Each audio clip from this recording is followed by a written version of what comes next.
నిన్నే నా కోసం పంపించాడేమో బ్రహ్మ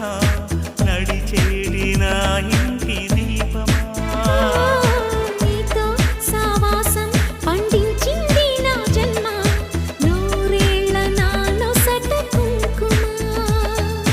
వెచ్చని శ్వాసల యౌవన గీతికి పల్లవి నువ్వంట పచ్చని ఆశల పువ్వుల తీగకి పందిరి నీ జంట మనవిగి కౌగిలి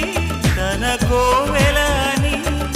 కొలువుండి పోవాలని చేరింది ప్రేమ